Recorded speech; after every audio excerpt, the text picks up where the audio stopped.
Adapun beberapa peran pupuk organik padat Supernasa terhadap perbaikan lingkungan tanah atau kondisi tanah antara lain: pertama, pupuk organik padat Supernasa dapat memberikan tambahan unsur hara atau nutrisi tanaman secara lengkap, yaitu sekitar 60 hingga 90 jenis unsur yang dibutuhkan tanaman. Hal ini mengingat bahan baku Supernasa adalah bahan-bahan alami yang mengandung unsur antara 60 hingga 90 jenis. Peran yang kedua adalah pupuk organik padat Supernasa dapat melarutkan kembali residu atau sisa-sisa pupuk kimia di dalam tanah sehingga dapat dimanfaatkan kembali oleh tanaman.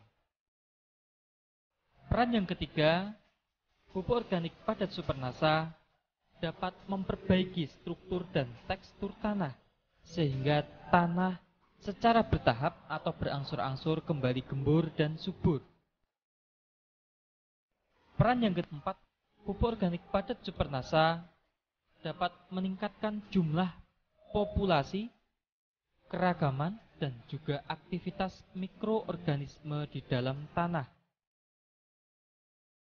Dengan adanya peningkatan populasi, keragaman, dan juga aktivitas mikroorganisme di dalam tanah, maka tanah akan menjadi lebih gembur.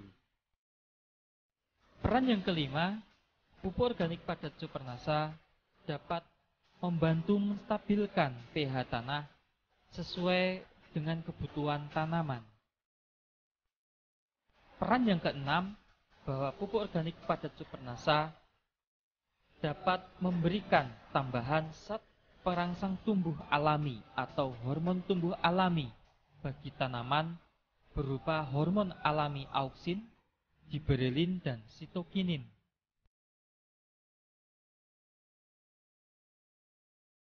Caranya adalah bahwa 1 botol Supernasa terlebih dahulu dilarutkan menggunakan 3 liter atau 3000 cc air menjadi larutan induk.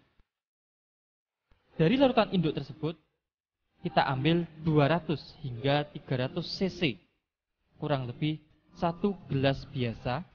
Kemudian kita encerkan dengan 50 liter air. Setelah kita aduk, barulah kita siramkan merata ke permukaan lahan. Selama pemupukan dasar hingga nanti fase tanam, masukkan air secukupnya. Jangan sampai melimpah ruah sehingga mengalir keluar dari lahan kita. Setelah kita lakukan pemupukan dasar dan juga penyiraman Supernasa, kemudian kita lakukan penggaruan atau garu. Tujuan penggaruan adalah agar tanah menjadi rata dan rerumputan yang masih tertinggal dapat terbenam ke dalam tanah. Tanah yang sudah digaru dibiarkan selama 4 hari. Setelah tanah sudah menjadi lumpur halus dan pupuk dasar maupun Supernasa sudah menyatu dengan tanah atau bereaksi dengan tanah, baru lahan siap ditanami.